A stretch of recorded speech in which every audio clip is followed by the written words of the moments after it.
Alrighty, Chag Sameach again. Chag Sameach. And today is turned out to be one of my favorite feast days that technically is not a feast day, but is a important day. And when I was in Church of God, I learned about the feast days now about 35 years ago, but they never kept this day. They never kept the Feast of First Fruit, and not sure why, but after studying it, we find out it's also called Resurrection Day, and it's the feast that commemorates Yeshua's resurrection as the first fruit, and the day that starts the count to Shavuot. So we go from, we talked about this last year at Shavuot, maybe we will this year again, from first fruit to first fruits. There is some confusion if people don't understand it, but today I'm really going to talk about what it is to be a first fruit. I'm going to talk about the first fruit to Yahweh and what it means to be a first fruit, the feast of first fruit. So I want to start in Exodus 4 and verse 21.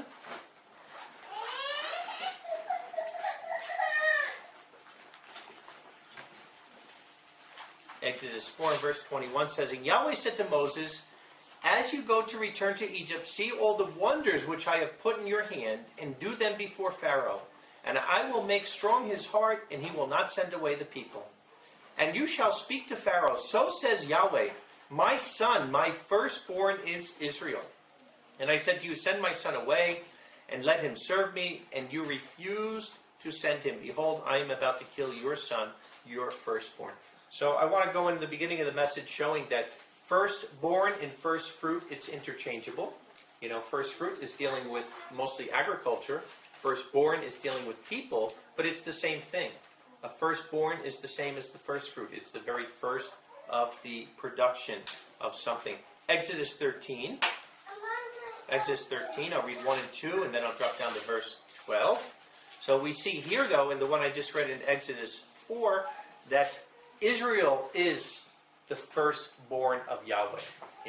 We know that. We know that everything is in judicial order, and within judicial order, the plan of salvation for this 6,000 years, really 7,000 years, but the 6,000 years that we're living in, it's only to Israel. We know that. We know that when we went in the Messiah series, right? That Adam was a certain seed, and Yahweh chose the seed of Adam from mankind. He chose that one seed into the garden. When Adam failed, he didn't say, okay, I'm going to throw him out, and now I'm going to work with Patel or Johnson or, Gagliano or another seed. No, he still was working with the seed of Adam to Abraham, who was the first Hebrew, into the children of Israel, as Jacob's name was turned to Israel. And the whole 6,000 plan has been with Israel. We see that, that the New Testament is not with the church. There's the word church is not in the Bible. It's a pagan word. It comes from the word circe. It's you don't see it. You see the word Idah, which is congregation or assembly, and the same in the Greek. It's ecclesia, which is assembly or congregation. It's the people. Church is something that came hundreds of years later when you have a building with a steeple, and that comes from paganism. So we see that Yahweh is working with the congregation of Israel in the first covenant, and in the new covenant, who is he working with? The house of Israel and the house of Judah. Nothing changes. That's judicial order. The thing that changes is now anybody of any race or any place they live in the world can join Israel. As we go out and we seek the sons of Israel. I've been blessed over the last 25 years or so to go around the world and to be able to meet Israelites from all four corners of the earth. But as you're looking for those Israelites, anybody that has a heart to Yahweh can join. It doesn't matter where they're coming from. But it doesn't take the fact away that they're joining the covenant of Israel. Israel is the first fruit. There is no other nation, there is no other people, there is no other family in the earth except for Israel that Yahweh is working with in covenant right now. When the Messiah returns, it's going to be different. We know he's going to go into covenant with every nation on earth. And after the millennium, we don't know. We're not really sure. But certainly it will be expanded. We don't know how Yahweh will expand it. Will we go to other planets? Maybe. There's a universe for something. But right now, it's specific. Yahweh is working through Israel. And if you want to be in the covenant with Yahweh, you have to join the tree of Israel. That's even in the new covenant that we see. Or in the New Testament, I should say. When we go to Exodus 13, 1 and 2, Yahweh spoke to Moses, saying, set apart for me every firstborn, the one opening the womb among the sons of Israel, among men and among livestock, they shall be mine. Drop down to verse 12. And you shall set apart to Yahweh everyone opening the womb, and every firstling, the offspring of animals which are yours, the males are Yahweh's. And every firstling of an ass you shall redeem with a flock animal. And if you do not redeem, you shall break its neck. And every firstborn of men among your sons you shall redeem. And it shall be when your sons ask you in the future, saying, what is this? You shall say to them, Yahweh brought us out from Egypt by the might of his hand from the house of slaves. And it happened when Pharaoh hardened himself against sending us away, Yahweh killed every firstborn in the land of Egypt, from the firstborn of men even to the firstborn of animals. On account of this I sacrifice to Yahweh every one of the males opening the womb, and I redeem every firstborn of my sons. So that's very clear that we see. Also, we're going to see birthright has to deal with firstborn, because the birthright is only to the firstborn, or it goes there. If the firstborn is rejected, it'll go to somebody else, as we see, but the birthright goes to the firstborn. So again, we're seeing here all firstborns belong to Yahweh. Why? Because in the world today, Yahweh's only working with firstborn. Yahshua is the only begotten of the Father. He is the firstborn. And that's why I said that message that I give at Shavuot, from first fruit to first fruits. And in Corinthians it says Yahshua is the first fruit, singular. We are the first fruits. So again, without his sacrifice of today, the day of first fruit, the day of resurrection, there'd be no Shavuot, the day of first fruits. Some people, like I said, because it's first fruit and first fruits, they get mixed up. That Shavuot is called the Feast of First Fruits. Yes, multiple. But this is called the Feast of First Fruit, because it's about the resurrection. It's about Yeshua. This day is not about us, except for the fact without his resurrection, we wouldn't be there on Shavuot. Shavuot is about us. That's why you have the 2 loaves. They're leavened loaves. It's the only time there's a leavened sacrifice to Yahweh, because they represent 2. They represent the house of Israel and the house of Judah. They represent the people. But today is the first fruit. It's about the resurrection. And that's why all firstborn are holy, because Yeshua is the firstborn. And we are also a type of firstborn. Numbers 3 in verse 5. Now what happens? Actually, before that, maybe I'll just I'll mention that. We don't really have to go there. I went there many, many times in Exodus 19, 3 through 6, where Yahweh says to the children of Israel, he is going to make them a kingdom of priests. So from this point, when we see the pattern of Yahweh, what was the pattern? The pattern was that the house of Israel would be the first fruits to the world, right? The same way Adam was going to be the first fruit to society. That failed. So now he's working with Israel, and the same thing. Israel would be the first fruits of the world, the society. That didn't really work, we see, because as soon as Yahweh takes Israel out of Egypt, and they get to Mount Sinai, the golden calf incident happens, and now the plan that Yahweh said in Exodus 19, I'm going to make you a kingdom of priests, it fails. The marriage covenant was never consummated. The agreement of the Torah was never given, only the 10 Commandments, because while Moses is up there getting the Torah, Israel is sinning. So at that point, the covenant is suspended, right? That's being made with Yahweh. And the fact of the priesthood being, every man would be the priest of his own family, and they'd be a kingdom of priests, that's also suspended. What comes in between? The Levitical order. And that's why it talks about in Galatians that the Levitical order was added because of transgression. It was not Yahweh's purpose from the beginning to have a Levitical order. You didn't need it. If you had a kingdom of priests, why would you need the Levites? But since Israel rejected Yahweh's covenant, now what happens? Levi's the one tribe who didn't. At the golden calf, Levi was the one where Moses said, take your sword and every man kill his brother. And Levi did it. I think it was 24,000 that died in that day, if I'm not mistaken. It could be wrong. 12,000, 24,000, I thought it was 24, but a lot that died in that day. And then Yahweh starts the Levitical order, which is only a bridge. It's something that's temporary. So it's not something there that was the original intent, but Yahweh's figuring out a way now. How do you get from Mount Sinai, because they don't know how many years until the Messiah comes, that it's going to be 1,500 years, but Yahweh knows. And if he's saying, wow, while they're at my mountain, while Moses is here, they're already doing this, How on earth will they ever last 1,500 years until my son comes? And that's why he brings the Levitical order, the ceremonial law, that 5, 10, 20 times a day, every single thing they do, they're going to be ceremonially unclean, and their mind is just going to be focused on this day and night until the Messiah can come and bring real redemption. But they still need a mediator, and that's what Levi is. Numbers 3 and verse 5. Numbers 3 and verse 5 says, "And Yahweh spoke to Moses, saying, Bring the tribe of Levi near, and you shall cause it to stand before Aaron the priest, and they shall serve him. And keep his charge and the charge of all the congregation before the tent of meeting to do the service of the tabernacle." So, again, remember, a lot of people miss this. They think that the Levites are the priests. No. The line of Aaron are the priests. The Levites are the servants to the priests. It's a big difference here. Only the line of Aaron can do the priestly duties, who are also Levites, but they're that line. But the regular Levites are there to serve them, It's almost like today in the New Testament congregation. We have elders, right? And elders are the ones who do the priestly duties. They do the ordination. They do the baptism. And then we have deacons. Deacons are the servants to the elders. The deacons are the ones who serve. So it's the same thing here when you're looking at the Aaronic priests compared to the Levites.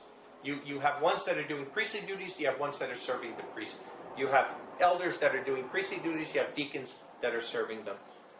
I did a message on this at the feast a couple of years ago that was pretty good. And then he says, "And they shall keep all the vessels of the tent of the meeting, and the charge of the sons of Israel to do the service of the tabernacle. And you shall give the Levites to Aaron and his son, giving they shall be given to him out of the sons of Israel." Drop down to verse 11. "And Yahweh spoke to Moses, saying, And I, behold, I have taken the Levites from the midst of the sons of Israel, in the place of every firstborn opening a womb from the sons of Israel. And the Levites have become mine. For every firstborn is mine from the day I struck every firstborn in the land of Egypt. I have set apart to myself every firstborn in Israel. From men to animal, they are mine. I am Yahweh." So again, where Yahweh, like I said originally, he would have had the firstborn in each family of the tribes to be the priests. The golden calf incident ends that, and now we're having the Levites take that place instead of it. Numbers 8 in verse 14. Numbers 8:14, we see again that the Levi was a substitute. 8:14. "And you shall separate the Levites from the midst of the sons of Israel, and the Levites shall become mine. And afterward the Levites shall come in to serve in the tent of meeting, and you shall cleanse them and shall wave them a wave offering. For they are wholly given to me from among the sons of Israel, instead of the ones who open any womb. The firstborn of all from the sons of Israel I have taken them to myself. For every firstborn among the sons of Israel, among man and among animal is mine," right? This is the premise we're getting. Firstborn and firstfruits are holy to Yahweh. They're separated to Yahweh. "I have set them apart for myself in the day I smote every firstborn in the land of Egypt. And I take the Levites instead of every firstborn among the sons of Israel. And I've given the Levites as given to Aaron and to his sons from the midst of the sons of Israel, to serve in the service of the sons of Israel and the tabernacle of the congregation, and to atone for the sons of Israel. And there shall not be a plague among the sons of Israel to the sons of Israel by coming near to the sanctuary." So very clearly, the premise is pretty simple, what we're seeing. Let's go into now showing how birthright is the same. Firstborn, is a birthright. That's all the birthright is being the firstborn. Genesis 43 in verse 33. Genesis 43 and verse 33. This is when the brothers of Joseph are coming in, right? That, when Joseph is not telling them first who he is, and they're coming in to buy the grain. And a very interesting scripture, when they're sitting down to eat, right? Even when they're just having a meal there, look what it says. "And they sat before him," Joseph, "the firstborn according to his birthright, and the younger according to his youth. And the men were astonished, each to his neighbor." So we see even in that sense. Now, again today, like I said, we're living in a world, depending on where you come from. We have a tiny little group here, right? And just in this little group, how many countries do we have represented? I can think of 4, 5, 6, at least 7 countries, I think, that are represented just here in this little room. At least 6, maybe 7. But the point is, in every country, there's different culture. That's why at the school we always have a day where we're going over culture that we let the people come up and show how you do a greeting in your country. You know, in America today, there used to be a greeting. It used to be in America years ago that if a lady walked by, a man would take his hat off. You know, he would always maybe not bow, but give a way to the lady. It's not like that anymore in USA.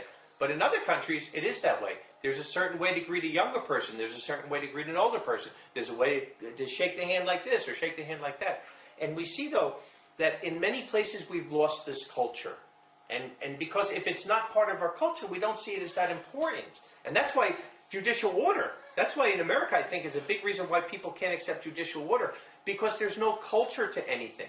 There's no culture. Older people are looked at as a burden.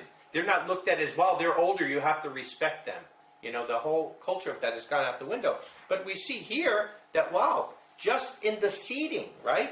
They're coming in the sitting and they're making sure the firstborn is sitting by his birthright and the younger according to his youth. And the men are astonished. So we have to make sure that we understand this, that a birthright is extremely important because it comes with blessings, certain blessings that come. 1 Chronicles 5:1. 1 Chronicles 5:1 and 2 says, "And the sons of Reuben, the firstborn of Israel, for he was the firstborn. But since he defiled his father's bed, his birthright was given to the sons of Joseph, the son of Israel. And the genealogy is not counted according to the birthright, for Judah prevailed among his brothers, and from him was the chief ruler, but the birthright was Joseph." So it's two different things. You have the birthright and the scepter. The scepter is the kingship. We know that goes through David. But the birthright is something completely different. And it is conditional.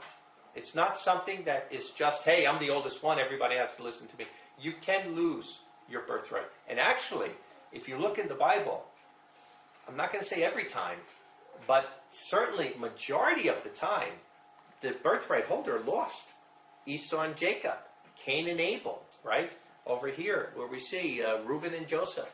You could go over story after story after story, and you see that the birthright holder lost his position. And I think it's important because as us being first fruits to Yahweh, right, and us having that position of the right of the firstborn, we got to be really careful. And that's why I say people who are converting to Judaism, you gave your birthright away. You know, you want to convert to Judaism, you just gave your birthright away. And you know what? You just joined the only tribe that's not part of the new covenant. So good luck if you convert to Judaism. You're giving it away. And what are you giving away for? To stay in a defiled land that Yahweh's coming to judge? Like I say, I love being here. I love every day I'm here. I hope I'm here till the kingdom comes. But I would not give my birthright away to stay in Israel today and give up on losing out on the kingdom. There ain't no way on earth. And if Yahweh wants me here, he's kept me here now for 20 years. You know, since our ministry started in 97. And I'll stay here as long as he keeps me here. But if it's not his will to me be here, I am certainly not going to violate his word. Turn and join a religion, because that's what you have to do. It's not that you're even joining a tribe. You're joining a religion that is a pagan religion started with Rabbi Akiva that hates our Messiah. That's what the whole religion is based on. Because all the people who believed in Messiah joined the new covenant. The ones who didn't join the new covenant went with Akiva and joined a new religion called modern Judaism, which is a pagan religion. It has nothing to do with Yahweh, and it's all built on rabbinical things and something else. So, like I said, it's a stark reality when we look at how many people lost their birthright. And we have to cherish that. We have to believe in that. And it is important because, again, the birthright we know is conditional. You can lose it, but we also know it brings a double blessing. The birthright. Joseph got a double blessing, right? Ephraim and Manasseh. Ephraim's name means, double blessing, fruitful. If we go to Deuteronomy 21 in verse 15.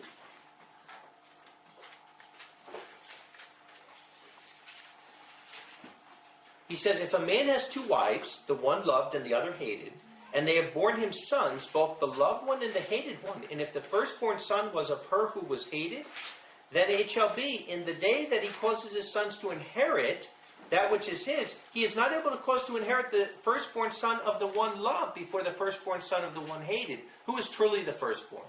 But he shall respect the firstborn, the son of the hated one, by giving him a double portion of all that he has, for he is the first fruit of his strength. The right of the firstborn is his." So we clearly see first fruit, firstborn is interchangeable. It's interchangeable, and clearly we see that it's a blessing, and you can't choose. If you had 5 children, you can't say, you know what, because I like this one better, or this one's more this, I'm going to give him the right of firstborn. Although your firstborn can lose their inheritance, as we saw with Reuben. Now, why, when Reuben lost the right of the firstborn, why did it go to Joseph then, who was the 11th child that's born? Because technically, remember, the covenant that Jacob entered with Laban was not with Leah, it was with Rachel. So technically, the firstborn of Rachel really was the firstborn holder. But since Joseph wasn't born till later and all that happened, Reuben got the right of the firstborn, but when he disqualified himself, years later, after Joseph was already born, the right of the firstborn went to Joseph, who had the legal right of it at that time. So, like we said, and many times in Scripture, we see the firstborn, even with Manasseh and Ephraim. Manasseh was the older, but Ephraim got the right of the firstborn. So the firstborn gets a double portion. They're the leader. They're the first of inheritance in position to take over the household. And that's why it talks about in Revelation 20, right, the first resurrection is the better resurrection. It's the better resurrection. Why? Because if you are in the first resurrection, you are a firstborn. And the second death has no power over you. When after the 1,000 years are up, in Revelation 20, verse 11, and the rest of the dead are resurrected, and they're judged by their works, and some will get eternal life, and some will go to the lake of fire. It never says that they're children of Yahweh. It never even says they're glorified spirit beings. For all we know, they can just be the way Adam was when he was created. They could have a human body, a physical body, and just never die. If sin never came into the world, Adam and Eve would have never died. Their bodies would have never corroded. So we don't know. We really don't know. But we do know for certain, because it says it, that our resurrection is better. We know that. So whatever they are or they're not going to have the same predominance that we have as firstfruits. The same way that we know Yahshua, as the firstborn from the dead, will always have the predominance over everybody. So even though he is willingly sacrificing part of his inheritance with us, he's doing it of his own free will, we always know he will for eternity have the glory, the predominance, because he created all of us. So nobody is ever saying that we're looking for equality some way with Yahshua. Of course not. He will always be right underneath Yahweh the Father in second command. That's why he is the first of the first fruits. He is the wave sheaf offering. The very thing that would be doing today if we were in those times. But it's important to understand that you never want to neglect the right of the firstborn that each of us has here. 2 Chronicles 21. 2 Chronicles 21 and verse 1. We see the same thing with Jehoshaphat, with the firstborn. And Jehoshaphat lay with his fathers and was buried with his fathers in the city of David. Still there today. They're still looking for the tombs of the kings. And his son Jehoram reigned in his place. And he had brothers, the sons of Jehoshaphat, Azariah and Yehiel and Zechariah and Azariah, maybe another Azariah, and Michael and Shephathiah. And all these were sons of Jehoshaphat, the king of Israel. And their father gave to them many gifts of silver and gold, and of precious things, with fortified cities of Judah. But he gave the kingdom to Jehoram, for he was the firstborn. So again, he could treat his children wonderful, he can give big inheritances, but the firstborn's got to go to the firstborn. You can't take that right away from the firstborn. Exodus 34 and verse 22. And you shall observe a feast of weeks for yourself, the first fruits of the harvest of wheat, Exodus 34:22, and the feast of ingathering at the turn of the year. It's very interesting. Whenever the feast days are talking about the timing of them, you see it in an agricultural sense. Then you see the phrase of it is a little different. Like normally it's called the Feast of Sukkot, because you're staying in temporary dwellings. But here when it's talking about the tithe, in the agriculture, it's called the Feast of Ingathering, because you're ingathering all the fruits. Verse 23, 3 times in the year every male of yours shall be seen before the face of Adonai Yahweh, the Elohim of Israel. For I will expel nations from before your face, and will make broad your territory, and no one will covet your land as you go up to appear before Yahweh your Elohim 3 times in the year. You shall not slaughter the blood of my sacrifice with leaven, nor the sacrifice of the Passover feast past the night until morning. You shall bring the first of the firstfruits of your ground to the house of Yahweh your Elohim. You shall not boil a kid in the milk of its mother. And Yahweh said to Moses, write these words for yourself, for in the mouth of these words I will cut a covenant with you and with Israel. So again, we see that the tithe is also a type of first fruit. But to give you an example, what's the difference between a literal first fruit and a tithe? Well, if you have a garden, right, the first fruit is literally the first thing that comes out of it. So that's why, like now, we're in the month of Aviv. The fruit is, the grain is becoming mature, right? It's becoming mature. So what happens? You have to take your omer, which is 2 quarts. You take the first, you haven't cut anything down yet. So you're just taking the first thing you're cutting is your first fruit. And every Israelite was to take an omer, 2 quarts of that, and they would take it up to the temple, and that's the first fruit. Your tithe is a type of first fruit because it's the first 10%. But so it's a different measurement. Where the omer is simply a quart, it's a very small measurement. The tithe is 10% of your total harvest, whatever that is. But it's still a first fruit. Because like I said in the other message, it's not your last 10% that you give, it's your first 10%. You're tithing. It's the first 10% that you're giving to Yahweh. So they are similar. They're different in that tiny point, but they are similar. They are both first fruits in that sense. Malachi 3 and verse 7. Malachi, the 3rd chapter, in verse 7.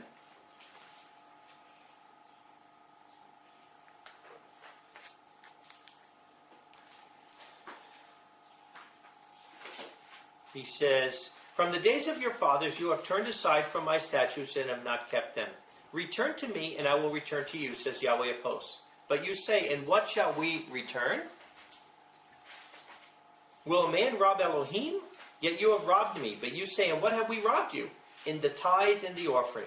You are cursed with a curse for the nation, all of it. You are robbing me. Bring all the tithe into the storehouse, so that there may be food in my house, and test me now with this, says Yahweh of hosts, whether I will not open the windows of the heavens for you, and pour out a blessing until there is no sufficiency or room to store it. And I will rebuke the devourer for you, and he shall not destroy the fruit of your ground against you, nor shall your vine miscarry against you in the field, says Yahweh of hosts. So, here it is very clearly. Yahweh is saying they're robbing from him, and he's saying, how have you robbed from me? And he's saying in tithes and offering. Now, it's very interesting when you look at the K-Rite movement. Some people want to say the K-Rites know because they've been doing it for all this time. The reality of it is K-Rites they don't go back to biblical time. They go back to medieval times that the K-Rite movement started. I'm not saying it didn't start for good reason. People were getting away from oral law and whatnot. And the K-Rites say, though, we do things according to the Bible. We don't follow the oral law. That's not totally true. Because they do follow the oral law when it comes to tithing. Because Jewish people don't tithe. I don't know if you realize that. They don't. And K-Rites don't tithe. And I was talking with one of the so-called leaders of the K-Rite movement a while back. And I was asking him, why don't you tithe? It's a commandment. And he said, oh, no, there's not a temple. We can't tithe. And I said, yeah, but it doesn't make a difference. Yahweh is very clear right here. Before there was a temple, there was tithing. Genesis 28, right? We read it the other day. That Genesis 28, when Jacob is there, hundreds of years before there was ever a temple, right? 700 years or whatever it was, that he's tithing. And he's saying to Yahweh that he'll tithe. And the tithe is something that is a principle that whatever we're increased of, because it belongs to Yahweh anyway, we give 10% back to him. And he said, oh, no, without a temple you can't tithe. So I said, well, I read the scripture to him, and I said, why not just separate it then? Why not take it and give to the poor? No, you can't give to the poor because that would be stealing. I'm like, so you'll keep it for yourself. That's not stealing. But if you give it to the poor, it's stealing. He's like, yeah. So I read him the scripture. I said, why not just separate it? Why not just separate all the tithe until a time that someone will make known or build a temple or whatever? He says, oh, no. Because once you separate it, then it's holy. But as long as I keep it in my pocket, it's not holy. So I said, okay. So as long as you keep all the money for yourself, then you're not doing anything wrong. But if you take the 10% and give it to the poor, then it's stealing. And he smiled and said, yeah. I said, wow, you're a hypocrite. You're no different than the oral law of the Jews. You're doing the same thing. Because it's very, very clear the tithe does not belong to us. It belongs to Yahweh. But you know what? You can't expect Judah to understand first fruits because they're not a first fruit. Right? The same reason why did Judah take the two Pesachs, the Pesach where we kill the lamb, and the second Haggadah where we celebrate. Why did they bring it together, and why do they only celebrate the second Haggadah leaving Egypt? Because they don't have the Messiah sacrifice. So why on earth would they be keeping the Passover the lamb that represents Yeshua when they don't believe in Yeshua?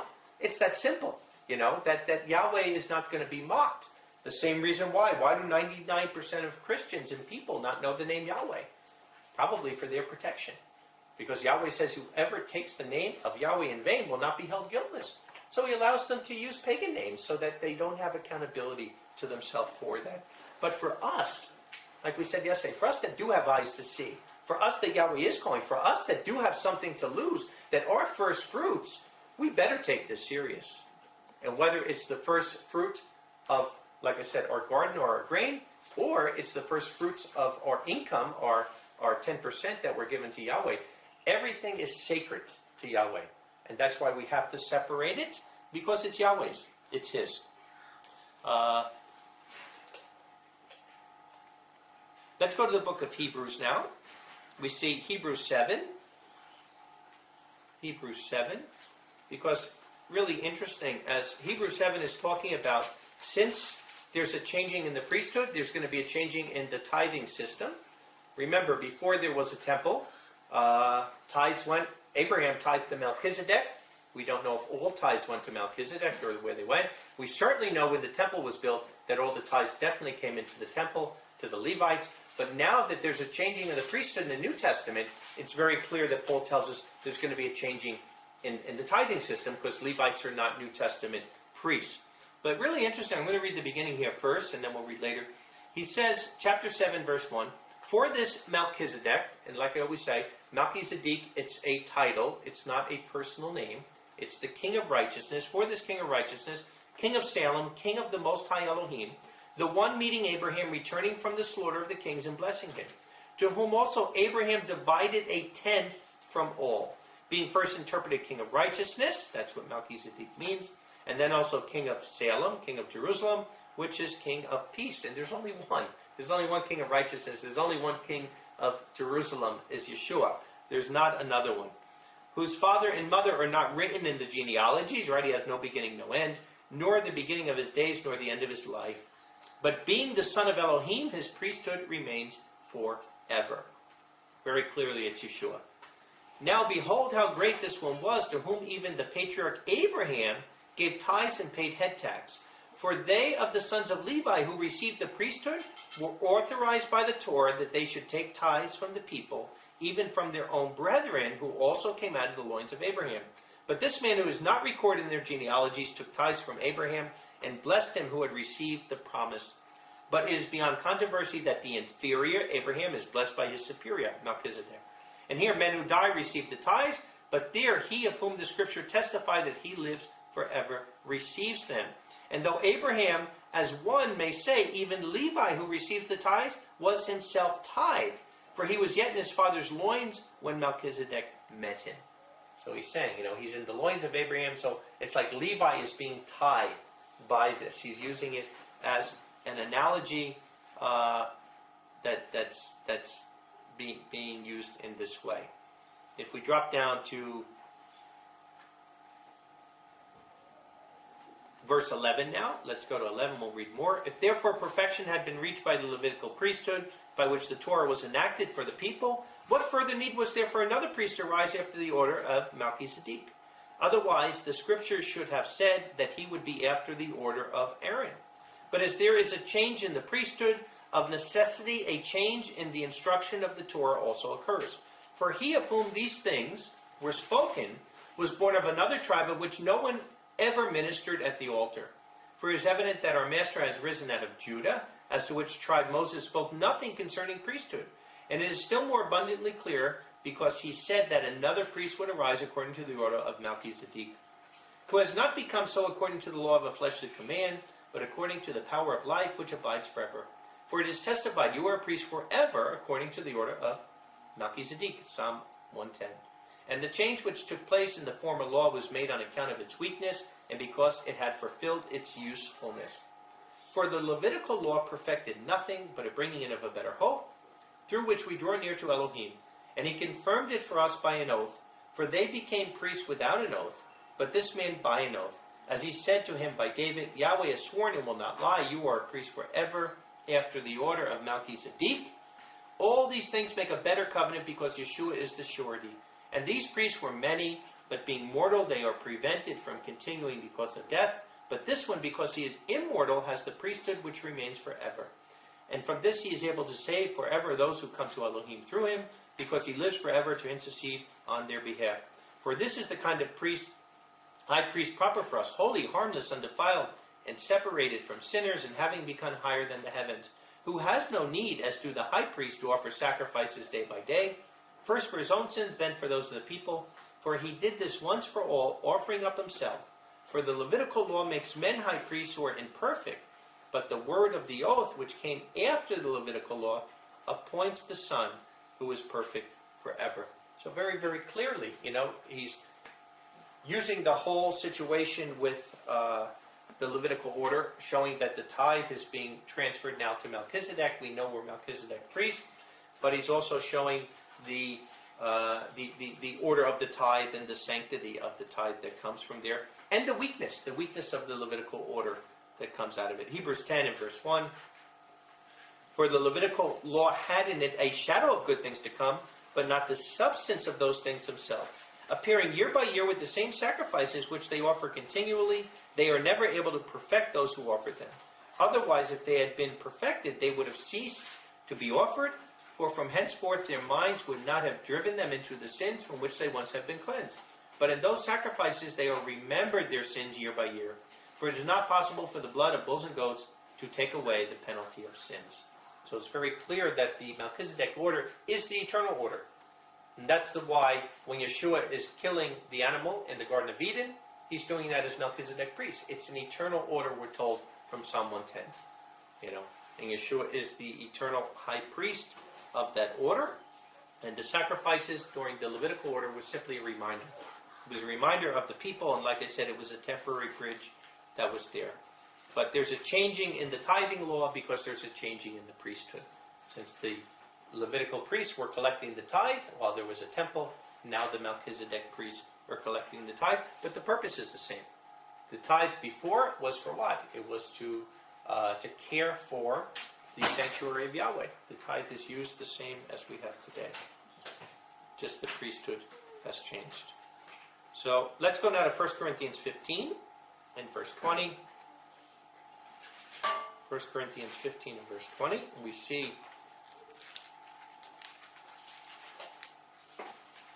it says, but now Messiah has been raised from the dead. He became the first fruit of those having fallen asleep. For since through man came death, also through a man is a resurrection of the dead. For in Adam all die, so also Messiah all will be made alive, but each in his order. Messiah the first fruit, afterward those of Messiah at his coming. And it's kind of interesting when you're looking at these holy days that they're all connected to each other. Because if you don't keep Pesach, then you can't keep the Feast of Unleavened. And if you don't keep the Feast of Unleavened, then you're not going to keep the Feast of First Fruit. And if you don't keep the Feast of First Fruit, you can't start your count to Shavuot, and you're not going to keep your Shavuot. So all of these feasts are connected, and all through, of course, the blood of Yeshua, because he is the first fruits. Without his sacrifice, we wouldn't be first fruits. If the first fruit is holy, so is the lump. Without his sacrifice and without him being resurrected from the dead, where is our hope? If today, if he died and everybody believed he was the Messiah, but his bones are still laying over there like they think in Tapio, not far from here, is where the guy was digging a few years ago and claims they found the bones of Yeshua there in that grave. If his bones are still there and he wasn't resurrected, where is our hope? We don't have any hope. Our hope is in this day, because our hope is that he was resurrected, and if he was resurrected, that means for sure we'll be resurrected. But if not, what good is it? That means we're all just going to die. You can live a good life if you live 50 years, 80 years, even 120 years, but you're going to die, and that's going to be the end of it. But the fact that he was the first fruit, he's the firstborn from the dead, and that's why he has the right of the firstborn forever, means that we are going to have the same thing. Now we know it's a surety. We have the evidence because it's already happened. There's nothing that we have to doubt because he's already done it. And that's why they're looking for a third temple. You know, why are they looking for a third temple? Because they want to resurrect the Levitical order that has already been superseded. And I don't see any Levites that were raised from the dead. I don't see any Levites that are sitting at the right hand of the Father in heaven, like 13 scriptures in the Brit Hadashah tell us, even also in the Psalm 110, sit at my right hand till I make your enemies a footstool to your feet. But Yeshua certainly has. Zechariah 6 in verse 12. Zechariah the 6th chapter in verse 12.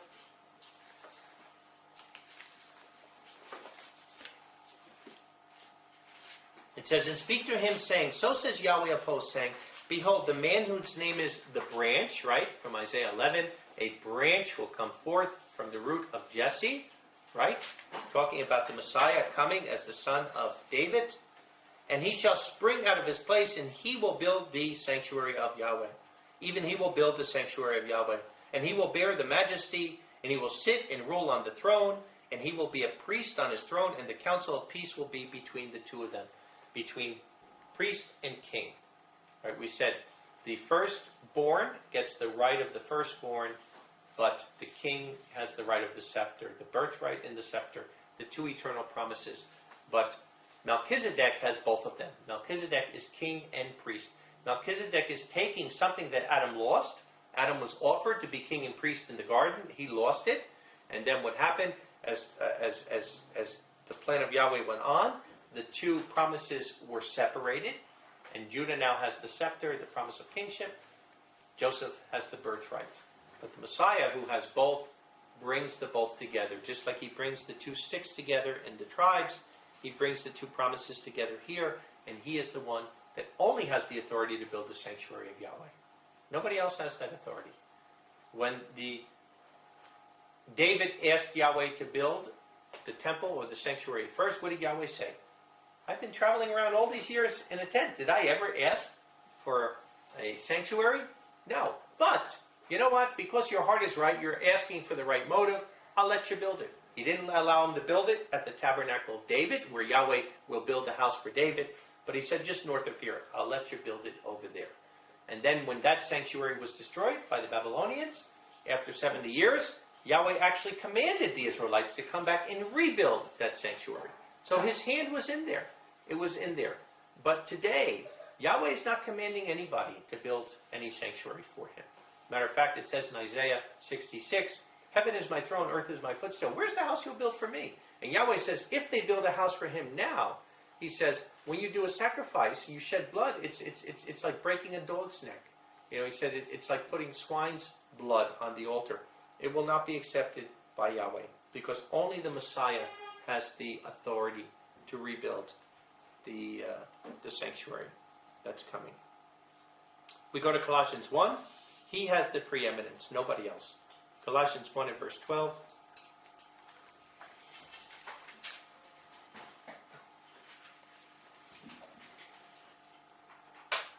Colossians 1 and verse 12 says, so that you may joyfully give thanks to Elohim the Father, who has enlightened and made us a worthy inheritance of the saints, and has delivered us out of the authority of darkness, and brought us into the kingdom of his beloved Son, in whom we have obtained salvation and forgiveness of sins, who is the image of the invisible Elohim, the right of the firstborn of all creation. For all things were created through him, the things in the heaven, the things in the earth, the visible, invisible, whether imperial thrones, dominions, angelic orders, or authorities. All things were in his hand and have been created by him. And he is before all things, and by him all things are sustained. And he is the head of the body, the congregation. Who is the beginning? The firstborn of the resurrection of the dead, that he might be preeminent in all things. Because it pleased Elohim to complete all things in him, and through him making peace by the blood of his crucifixion, to reconcile all things to himself, through him, whether the things on the earth or the things in the heavens. So very clearly, he has preeminence. He is the firstborn from the dead. 1 Peter 2 in verse 7.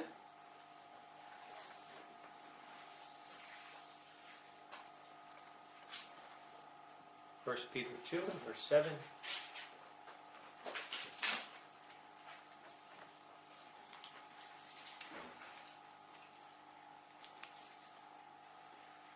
It says, that it is to you who believe that this honor is given, but to disobeying ones, he is the stone which those building rejected.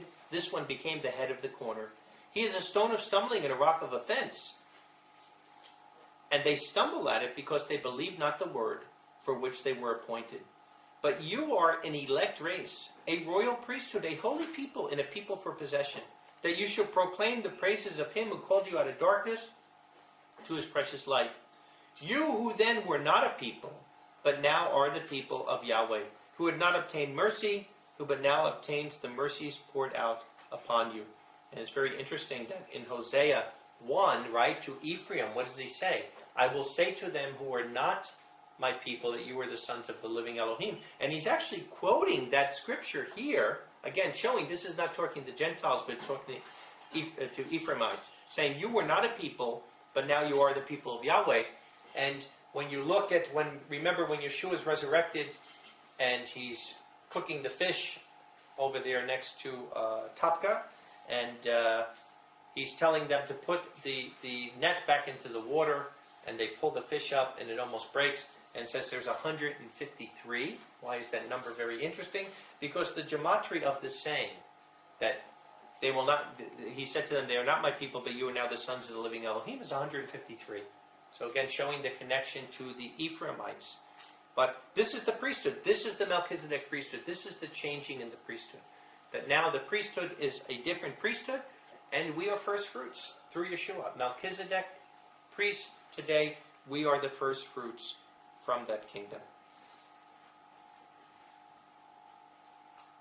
Romans 8 and verse 14.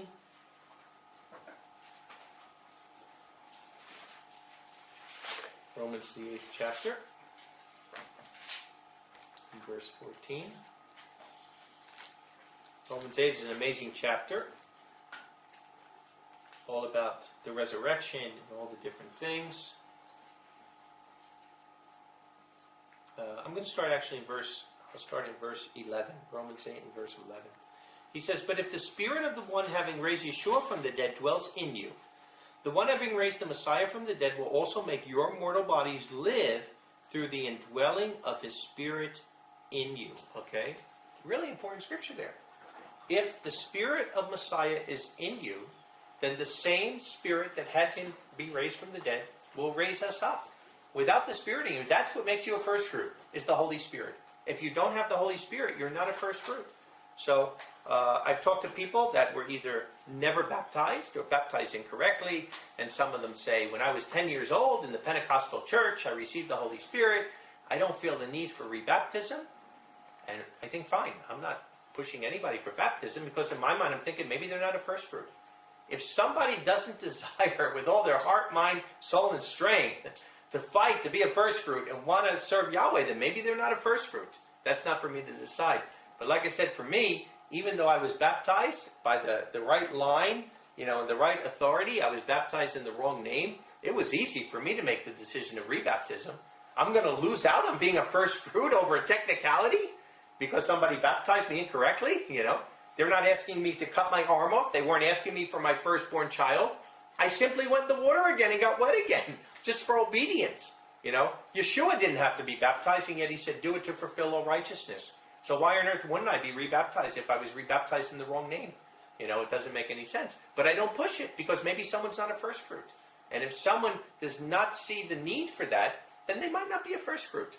So this is what he says here, though. It's very clear, though. Without the Spirit of Messiah living in you, you're not a first fruit. And there's only one way we get the Spirit. We know that from Acts 8. It's by the laying on the hands of the elders who have the authority to do it. He says, so then, brothers, we are debtors not to the flesh, to live according to the flesh.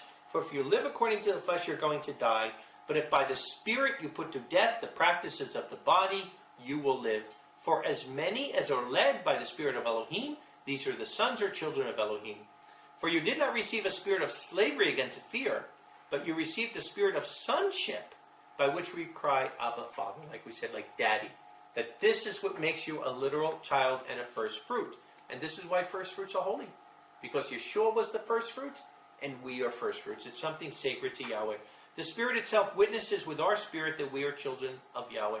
And if children, also heirs, truly heirs of Elohim and joint heirs of Messiah, if indeed we suffer together, that we may also be glorified together. Wow. So here it is, Yeshua is giving us co-heirs of the universe. Not of Mount Zion, not of Jerusalem, not of Israel, not of the Middle East, not of the earth, but the universe. He's giving us co-heirs of the universe because we're part of the Yahweh family. And that's why you're baptized into the name of Yeshua Yahweh. Because the same way when a man and a woman get married, the woman takes the name of the husband. When we're baptized, we're being born into the family of Yahweh, or begotten into the family of Yahweh, and we're taking on the name. And that's why he says in Hebrews 1 that the Son has inherited a better name than the Father.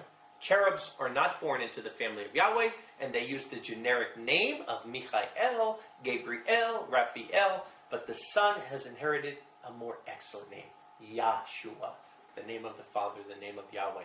And that's why we see the baptism from Acts 2 is in the name of Yeshua Yahweh.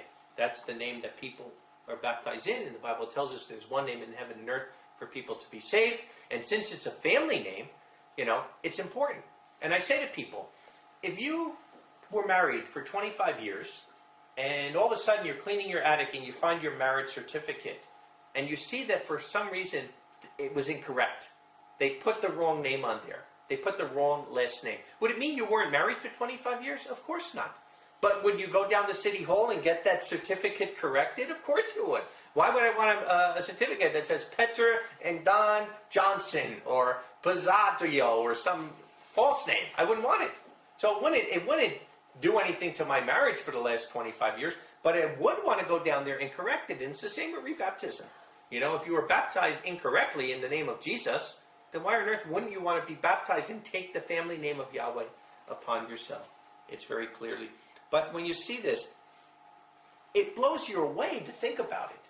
It's enough to think about Yeshua and his predominance and his preeminence, which is always going to be eternally forever. But to think that in his love for us, as his bride, right? Because husband and wife become one. And if we're becoming one with him, that means he wants to share this with us. He wants to share his predominance and preeminence. And he wants to share the universe with us. So, it's the same when you're looking at first fruits, why this is so important. Because it's something that's sacred to Yahweh, because his Son is that first fruit. His Son represents that, and that means all first fruits for eternity are something set apart to Yahweh. And when the point comes up, should we tithe? The question comes up, should we tithe? We are the tithe. Of course we tithe, because it's a first fruit. It's a type of first fruit that you're giving. The 10% is the first part of whatever increase you have. But also, our life, like we said, it's not just agriculture. It's not just money. It's our time. Every day we should be giving at minimum 10% to Yahweh of our time. And it's our life. Our life, we are the tithe. Look at the example, right? The Levi was taken out and was separated to serve the priesthood of Yahweh. And what did he say? He said, you're not to have any land. You're not to have possessions. You are my possession. I'll take care of you. So if that was only a shadow, then how much more the reality of Melchizedek? How much more the reality that we are the eternal priesthood, and now that's the same thing that Yeshua is saying. You belong to me. 1 Corinthians 6, 19 and 20. You were bought and paid for. You don't belong to yourself anymore. We are the tithe. Our life is the tithe to him. That everything we do is a sacrifice to him. Romans 12, 1 and 2. Romans 12, 1 and 2. And this is what he says. Melchizedek is not about sacrificing an animal. It's about being a living sacrifice. Therefore, brethren, I call on you through the compassion of Elohim to present your bodies a living sacrifice, holy, pleasing to Elohim. Which is your reasonable service? I think so. For the eternal creator of the world, who created everything, who has no beginning and no end, to come to this earth and go 9 months in the womb of a woman, to come out as a baby, to poop his diapers, and need somebody to change his diapers when he's the eternal creator, and to live in a human body for 30-something years, and to suffer sicknesses, suffer rejection, suffer humiliation, and all because he wants to know how we feel? Yeah, I think it's my reasonable service that I am going to sacrifice anything I can for him. And if not, then you know what? It's blasphemy. It really is. To think that everything he sacrificed for us, and then we want to say, oh, you know what? I've got 60, 70, 80 years in this life. I want to live it for me. You know, I want to go out and I want to get my degree and I want to have a nice house and I want to have all these things for me. And whatever's left over, I'll throw the crumbs to Yahweh. It's not it. That's blasphemy. That's why the widow's mite is such a powerful example. Because here it is, right? And everybody's throwing in a lot of money out of their access. But she throws in 2 little coins, and they said, what's that? And what was the answer? It was all she had. It was everything. It was everything this woman had was going to Yahweh. So it doesn't matter, because you know what? You could be a great talented person, and yet you're only giving Yahweh the crumbs of your talent. And yet there's somebody else that maybe doesn't have that much talent. That's why I love going to the third world, because I see people like this. I see people that don't have a lot of talent physically. I see people that are the simplest people in the world, and yet they give everything to Yahweh. Whatever they have, they give to it. I tell that story with the man who was crippled. Why? Because he got hit by a car, and they had no money to go to the hospital. So his leg, instead of getting it set right, it just grew bent. And he had to walk like that. And as we're building this sanctuary for them, and he's picking up these bricks with his cane and trying to walk. And I'm like, brother, you don't have to do that. We can handle it. He said, no, it is an honor to lay a stone in the house of Yahweh. It's like, wow. These people are willing to give every single thing they have, which it might not be much, but it's all they have. And for us that may have more abundance, what are we giving? And like I said, material things is easy. That's the easiest thing. I know it. I lived in the States. I had a lot of money. The easiest thing is to write out a check. You know, that doesn't take so much. Although it's required of us, that doesn't take. I'm talking about to give of yourself, to give of your heart, to give of your time, to give of your talents. You know what they are. That's what Yahweh wants. He wants us to give it ourselves. And every time we give to each other, we're given to Him. Isn't that Matthew 25? When I was hungry, you fed me. When I was in prison, you visited me. When we give to each other, we're giving to Him. And this is what it's all about. Because you know something? Yeshua is the first fruit. And we are also a type of first fruits that is coming. And I'm not a first fruit. We are first fruits. Collectively, we're first fruits. So think of Him as maybe like an apple. And all of us are little pieces of an apple cut up. Maybe, 200,000 little pieces. So yeah, I'm a first fruit as much as you're a first fruit. But I'm not a first fruit of my own. We're first fruits collectively. And that's why it's important to Him that He doesn't need anything. He owns the universe. What's important to Him is that we are living sacrifices every day to each other. That we're loving each other. We're caring for each other. We're working together. And this is what pleases Him. There's nothing that pleases Yahweh more, Psalm 133, than when the people are dwelling together in unity. And this is what He wants, and this is what He expects, and this is what He asks of us. Revelation 5, 9 and 10. We'll be ending here in a few minutes. Revelation 5 in verse 9 and 10. And they sing a new song, saying, "Worthy are you to receive the scroll and open its seals, because you were slain, and by your blood purchased them to Elohim out of every tribe and tongue and people and nation, and made them kings and priests to our Elohim, and they shall reign on the earth." Right? By His blood we were purchased back to Yahweh. We are only a first fruit because He's the first fruit. Like, if the first fruit is holy, so is the lump. And like I said, If his bones are laying in some tomb over there in Tapio, we got a big problem. But they're not. They're not laying in a tomb in Tapio because he wasn't even buried in Tapio. He was buried in Jerusalem, and this was not part of the old city even in that day. It was ridiculous. It doesn't fit.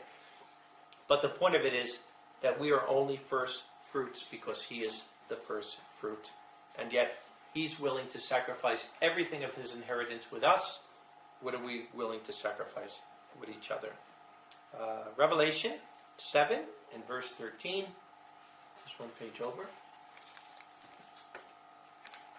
Revelation 7 and verse 13. And one of the elders answered, saying to me, these, the ones having been clothed in the white robes, are they? Who are they, and where did they come from? And I said to him, sir, you know. And he said, these are those coming out of great affliction, and they washed their robes and whitened them in the blood of the Lamb. Because of this, they are before the throne of Elohim, and they serve him day and night in his sanctuary. And he, sitting on the throne, will tabernacle over them. And they will not hunger still, nor will they thirst still, nor at all shall fall on them the sun, nor any kind of heat. Because the Lamb in the midst of the throne will shepherd them, and will lead them on springs of waters, living waters. And Yahweh will wipe every tear from their eyes. So like I always say, kingdom principle is we don't own anything in the kingdom. Everything belongs to Yahweh. And people think, well, how can I survive? And the point is, you don't own anything because you don't need anything. It's so neat when we go on kibbutz day. And we're out there on the kibbutz. And you're seeing it in practicality. Because it's a real kibbutz and these are real people living there. And then all of a sudden, when people are saying, well, if you don't own clothes, if the clothes belong to everybody, how do I wear clothes? And then you go to the place and you see where you need a shirt, just pick one. And you see bin after bin after bin, how they wash all the clothes, and it's somebody's job. So when you come with your clothes, you put your shirts in the male shirts, you put your talit in the talit one, and it's really neat. And then it's like, but what if I'm working off the kibbutz? How do I get there? I don't own a car. Look, there's 100 cars. Pick one. It's yours. Take it. And when you're done, bring it back, and then somebody else uses it. It's so neat to think that the day will come that we don't have anything because we don't need anything. Yahweh is my shepherd, I will not want. When he is our shepherd and we trust in him, you have no want. You have everything you need, right? And if your life is constantly feeling uneasy or unhappy, then Yahweh is not your shepherd. Because when he's your shepherd, you just have no need. And that's the kingdom principle. And that's why I say I am so excited to see the kibbutzes working this way. Because that's the way the kibbutz is working. It's such a model. And again, not everything of the kibbutz model we know is from Yahweh. But this part is, you give everything you have and you take what you need. And everybody is working together toward the same common goal of the kingdom. We're sacrificing our mind toward the mind of Messiah. So, just as the Levite took his temple service most serious in the Old Covenant, we must take our temple service as living stones and priests of the sacred Melchizedek priestly order, just as sacred, even more sacred. Because like I said, that was only a shadow. That was something created by Yahweh at Mount Sinai. This is an eternal order that we have. If not, we are selling our birthright. Remember, Esau had a birthright, and he sold it for a bowl of pottage, lentils. I love my wife's lentils, but I don't think I'd sell my birthright for it, And you think about it, you read that story, and he's coming in, he's huffing and puffing, he's out there hunting, and, oh, what good is this birthright? I'm going to die. And I don't doubt he was hungry. I don't doubt he might have went a while without having food. I do doubt he was going to die. I doubt very much that if he didn't get that bowl of lentils right there, that he would have dropped down and dead. And you know something? Even if he did, he would have died with the birthright. I'd much rather die with a birthright than a bowl of lentils, if you have to choose from it. Can you imagine? And we could laugh at that, but it's really sad because many believers are giving their birthright up for even less. Many believers are giving their birthright up for less. What on earth are you selling your birthright for? It's something that we have to think about as a first fruit every day of our life. It's something we have to cherish and we have to praise. We have to thank Yahweh for the life he's taking us out of. And to think that, wow, this eternal order that we don't know what it was doing before Yahweh created the earth. But it says it's an eternal order, so this Melchizedek order was always there. We know it will be there in the future. And that he's chosen us to be part of that. He's chosen us that we literally going to be a king and a priest and part of that order. Praise Yah. So the feast of first fruit, which symbolizes the resurrection and Yeshua being the firstborn from the dead, having eternal predominance over that, but also it's the first day of the count, the first fruits.